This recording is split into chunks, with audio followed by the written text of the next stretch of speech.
मैं Madhu Chaudhary, associate professor in government Lohia college Churu. आज genetics के व्याख्यानों की श्रृंखला में हम जेनेटिक डिसऑर्डर्स और सिंड्रोम्स इन ह्यूमन बींग्स यानी मनुष्यों में आनुवंशिक असामान्यताओं के बारे में चर्चा करेंगे। किसी भी जाति में कायिक कोशिकाओं में गुणसूत्रों की संख्या निश्चित होती है। जैसे होमो सैपियंस में द्विगुणित संख्या 46 है, 2n = 46। इसमें 44 गुणसूत्र ऑटोसोम्स होते हैं और 2 गुणसूत्र सेक्स क्रोमोसोम के पाए जाते हैं जिनको हम एलोसोम्स बोलते हैं और जिन्हें X और Y क्रोमोसोम्स कहा जाता है। मेल में 44 + XY और फीमेल में 44 + XX गुणसूत्र पाए जाते हैं। अर्धसूत्री विभाजन में जब गैमेट्स बनते हैं या युग्मक बनते हैं तो 2 प्रकार के युग्मक हमें प्राप्त होते हैं, 22 + X और 22 + Y। 22 + X युग्मक जब 22 + X युग्मक के साथ मिलकर जाइगोट फॉर्म करता है तो फीमेल एम्ब्रियो होता है, और 22 + X जब 22 + Y युग्मक के साथ जाइगोट फॉर्म करता है तो मेल एम्ब्रियो होता है। मनुष्यों में आकार के आधार पर गुणसूत्रों के 23 जोड़े 23 क्रम में रखे जाते हैं। पहला जोड़ा सबसे बड़ा होता है और 22वां जोड़ा सबसे छोटा होता है। 23वां गुणसूत्र सेक्स क्रोमोसोम का होता है। जो दोनों गुणसूत्र असमान यानी एक दूसरे से भिन्न भिन्न आकार के होते हैं। X गुणसूत्र बड़ा होता है और Y गुणसूत्र छोटा होता है। सभी गुणसूत्रों को A से G तक 7 समूहों में विभक्त किया जाता है। गुणसूत्रों का जो क्लासिफिकेशन है या विभाजन 7 समूहों में किया जाता है, उसमें सेंट्रोमियर की क्या स्थिति है उसकी भी भूमिका होती है। सेंट्रोमियर यानी प्रथम संकुचन जो होता है वो गुणसूत्र की दोनों भुजाओं के मध्य में पाया जाता है, और प्रथम संकुचन या प्राइमरी कॉन्स्ट्रिक्शन की क्या स्थिति है उसके आधार पर हम क्रोमोसोम्स को वर्गीकृत करते हैं। अगर सेंट्रोमियर बिल्कुल सेंटर पार्ट में हो तो हम उन्हें कहते हैं मेटासेंट्रिक। अगर सेंट्रोमियर मध्य से एक तरफ थोड़ा सा ज़्यादा बढ़ा हुआ हो या एक तरफ ज़्यादा हो तो गुणसूत्र की जो दोनों भुजाएं होती हैं वो असमान होती हैं, एक लंबी होती है और दूसरी छोटी होती है। ऐसी स्थिति में हम उसको सबमेटासेंट्रिक बोलते हैं। और जब ये और दूसरे किनारे की तरफ ज़्यादा बढ़ जाता है या ज़्यादा इसकी स्थिति एक तरफ हो जाती है और प्राइमरी जो कॉन्स्ट्रिक्शन है या प्रथम संकुचन के तुरंत बाद द्वितीय संकुचन जब पाया जाता है और उसके बाद क्रोमोसोम के सैटेलाइट बॉडीज़ होते हैं, तो ऐसी स्थिति में हम उसको एक्रोसेंट्रिक बोलते हैं। और जब ये बिल्कुल टर्मिनल एंड पर हो, जब सेंट्रोमियर क्रोमोसोम के आर्म के बिल्कुल अंतस्थ सिरे पर होता है तो हम उसे टीलोसेंट्रिक क्रोमोसोम्स बोलते हैं। जो ग्रुप हमने आकार के आधार पर बनाए हैं इनके 23, वो इस प्रकार हैं। हम यहाँ देखते हैं पहले जोड़े से होमोलोगस पेयर्स ये 22 हैं, तो 22 इनके जैसे होंगे तो 1 से लेकर 22 तक क्रोमोसोम हम इनके आकार के आधार पर देखते हैं। जो 23वां जोड़ा है गुणसूत्र का वो सेक्स क्रोमोसोम का है, तो यहाँ XX एक पेयर होता है और XY दूसरा पेयर हो सकता है। तो 22 + XX और 22 + XY ये 2 प्रकार के यहाँ पर कॉम्बिनेशंस हो सकते हैं।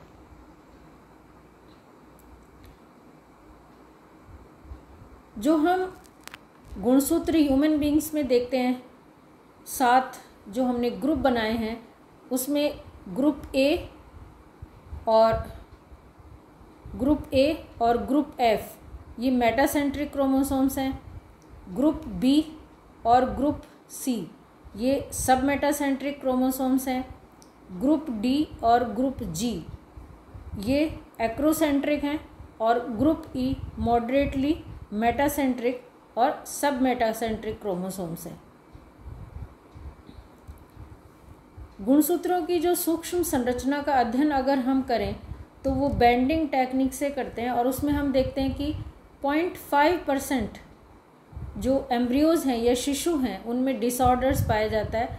ये डिसऑर्डर्स उनके लिंग गुणसूत्रों में भी पाया जा सकता है और अलिंग गुणसूत्रों में भी यानी ऑटोसोम्स में भी पाया जा सकता है।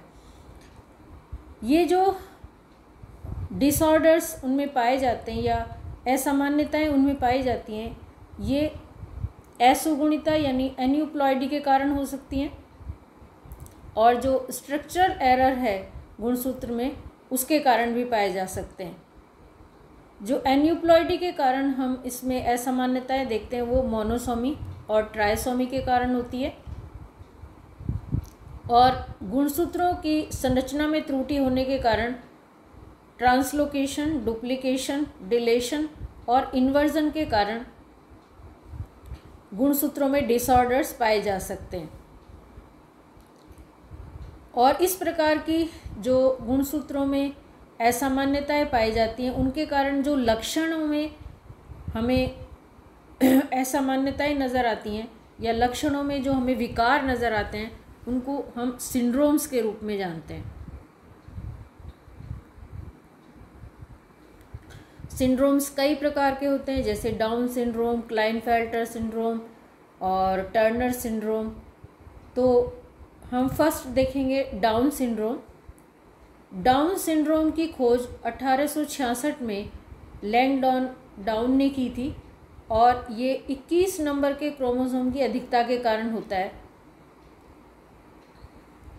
यानी ट्राइसोमी के कारण होता है। और ये ट्राइसोमी जो है वो 21 नंबर के क्रोमोसोम की अधिकता के कारण होती है। नॉन डिसजंक्शंस गुणसूत्रों का होने के कारण जो गैमेट्स बनते हैं उनमें असामान्यताएं होती हैं।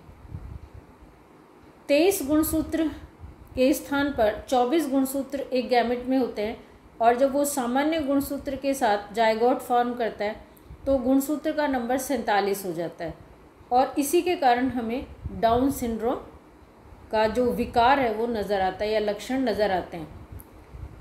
डाउन सिंड्रोम में जो व्यक्ति है उसका चेहरा मंगोल प्रजाति के जैसा हमें नज़र आता है। इसको हम इसलिए मैंगोलिज्म या मंगोलियन आइडियोसी भी बोलते हैं क्योंकि इसमें जो मानसिक अवमंदिता है वो भी पाई जाती है। इसमें भ्रूण के जन्म के बाद भी लक्षण बने रहते हैं और चेहरा जो होता है वो गोल होता है, पलकें नीचे की ओर झुकी हुई होती हैं। इसके अलावा इसमें कई प्रकार के लक्षण और पाए जाते हैं जैसे फर्स्ट इसमें विभेदन और वृद्धि की दर कम रहती है, लैंगिक व मानसिक स्तर की वृद्धि में अधिक समय लिया जाता है, इनका व्यवहार सामान्य उम्र के सामान्य सदस्यों से भिन्न होता है और अधिकतर इनकी आयु जो होती है वो 16 वर्ष तक होती है। इनके लक्षण जैसा कि हमने अभी डिस्कस किए हम देखते हैं कि हम यहाँ देख रहे हैं जैसे आँखों में ये ब्रश फील्ड स्पॉट्स हमें नज़र आते हैं और इपिकेंथल फोल्ड्स नज़र आते हैं। कॉन्जेनाइटल हार्ट डिजीज़ इनमें पाई जाती है। इंटेस्टाइनल डिफेक्ट्स इसमें मिलते हैं जिसमें हम देखते हैं एनलार्ज्ड कोलोन होता है और इंटेस्टाइनल ब्लॉकेज इसमें पाए जाते हैं। हाथों में हम देखते हैं सीमियन क्रीज पाया जाता है और जो उंगलियां हैं वो छोटी पाई जाती हैं। पैरों में फर्स्ट और सेकंड टो के बीच में वाइड गैप पाया जाता है। इसके अलावा हम देखते हैं यहाँ पर एबनॉर्मल पेल्विस हमें नज़र आता है। टंग काफ़ी मोटा रहता है, नोज़ जो है वो फ्लैटेंड होता है। तो ये सारे लक्षण हमें इसमें नज़र आते हैं। यहाँ भी हम वही देख रहे हैं कि ये फ्लैटेंड नोज़ है और जो आइज़ हैं वो अपवर्ड स्टेयर करती हुई हमें नज़र आती हैं। माथा चौड़ा रहता है, जो फर्स्ट और सेकंड टो है उनके बीच में काफ़ी गैप रहता है। फिंगर्स छोटी होती हैं और कर्व्ड रहती हैं और ये सीमियन क्रीज इसमें पाया जाता है। इसके अलावा मानसिक अवमंदिता पाई जाती है और क्योंकि मानसिक विकास पूर्ण रूप से नहीं होता तो आईक्यू लेवल भी कम होता है। कपाल चौड़ा होता है, हृदय रोग पाया जाता है, श्वसन तंत्र संक्रमण के लिए बहुत सेंसिटिव होता है, हाथ पैर छोटे होते हैं, हाथों में सीमेन क्रीज पाया जाता है, पिन्ना या बाह्य कर्ण जो है वो छोटा होता है, टंग छोटी होती है और मोटी होती है और फरोइंग उसमें फरोज पाए जाते हैं। इनमें लैंगिक परिपक्वता अल्प या अनुपस्थित होती है। इनके नेत्र में वर्णक विशिष्ट प्रकार का होता है। इनके नेत्र तिरछे होते हैं, लंबाई कम होती है और स्थूल होते हैं। 21 नंबर के गुणसूत्र के कारण जो मंगोलियन आइडियोसी पाई जाती है, उसके अलावा 17, 22, 13 और 15 नंबर के क्रोमोसोम के कारण भी कुछ लक्षणों के विकार पाए जाते हैं। 17, 22, 13 और 15 नंबर के जो क्रोमोसोम के कारण लक्षणों में विकार हमें नज़र आते हैं, उनमें मुख का छोटा होना,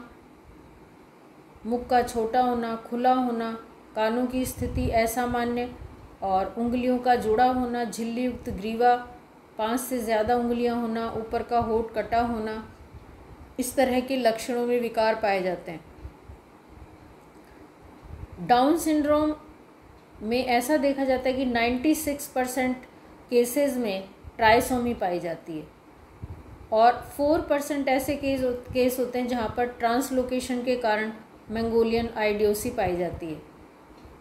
ट्रांसलोकेशन 15 नंबर के क्रोमोसोम पर 21 नंबर के क्रोमोसोम का जुड़ जाना या उसके एक सेगमेंट का जुड़ जाना, इसी तरह 22 नंबर के क्रोमोसोम के साथ 21 नंबर के सेगमेंट का जुड़ जाना, इस तरह के ट्रांसलोकेशन के कारण, यानी पूरा ट्राइसोमी ना होकर 21 नंबर क्रोमोसोम के एक सेगमेंट के जुड़ने से भी मंगोलियन आइडियोसी या मंगोलियन जड़ता पाई जाती है।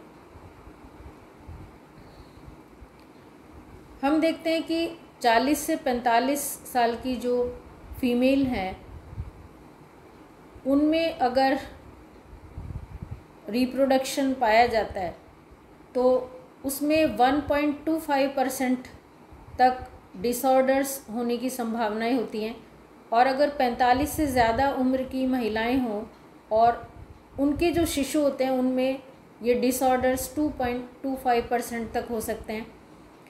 यानी जो एग हैं उनमें एजिंग का इफ़ेक्ट पाया जाता है। मेल में ये एजिंग इफ़ेक्ट नहीं पाया जाता क्योंकि जो स्पर्मेटोजेनेसिस है वो लगातार होता रहता है, जबकि फीमेल में एग बहुत ही अर्ली स्टेजेस में लाइफ के फॉर्म हो जाते हैं बहुत, और उसके बाद में फिर मियोसिस की जो प्रक्रिया है वो कंटिन्यूस चलती रहती है ओव्यूलेशन के समय, और ये प्रोसेस नॉर्मल 15 से 45 साल तक होता है। 45 साल के बाद में एजिंग इफेक्ट नज़र आता है, यानी गुणसूत्रों में विखंडन दिखने को मिल जाता है और उसी के कारण ये जो ट्राइसोमी या फिर जो डिसऑर्डर्स हैं, सिंड्रोम्स हैं, उनकी प्रतिशतता या उनकी संभावनाएं ज़्यादा हो जाती हैं। 21 नंबर के क्रोमोसोम के एक खंड के कारण ल्यूकेमिया भी हो जाता है और बोन मैरो के सेल्स में जब हम इस खंड को देखते हैं तो इस रोग का निदान हम कर सकते हैं। Then Turner syndrome. Turner syndrome में मोनोसोमी पाई जाती है। इसमें 2n-1 यानी 45 गुणसूत्र होते हैं और ये जो एक गुणसूत्र कम होता है ये एक्स क्रोमोसोम होता है, यानी इनकी जो मादाएं होती हैं उनमें 2 एक्स की जगह 1 एक्स क्रोमोसोम पाया जाता है।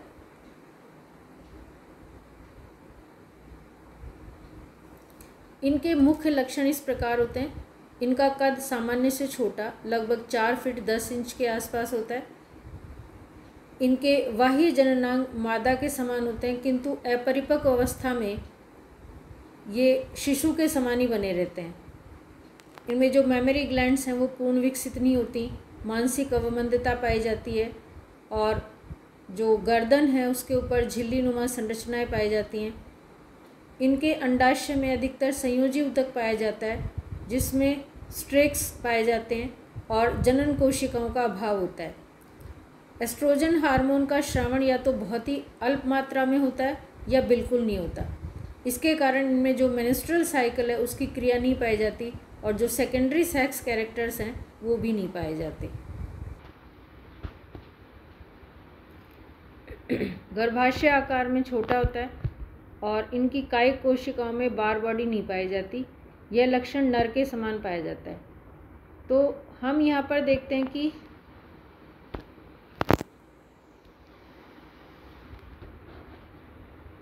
ये जैसा हम देख रहे हैं कि जब 2 एक्स क्रोमोसोम होते हैं तो एक एक्स क्रोमोसोम जो होता है वो इनएक्टिव हो जाता है और एक ही एक्स क्रोमोसोम होता है वो सक्रिय रहता है, एक्टिव रहता है। ये जो इनएक्टिव एक्स क्रोमोसोम होता है दूसरा, वो बार बॉडी में कन्वर्ट हो जाता है और हम इसको कहते हैं ये हेटेरोक्रोमैटिक हो जाता है। और इसको एक सेक्स डिटर्मिनेशन के लिए यूज़ भी किया जाता है, इसको एक लक्षण के रूप में कि जो फीमेल सेल हैं उनमें बार बॉडी पाई जाती है। क्यों? क्योंकि उसमें 2 एक्स क्रोमोसोम होते हैं और 2 एक्स क्रोमोसोम जब एक साथ होते हैं तो उसमें एक ही एक्टिव रहता है।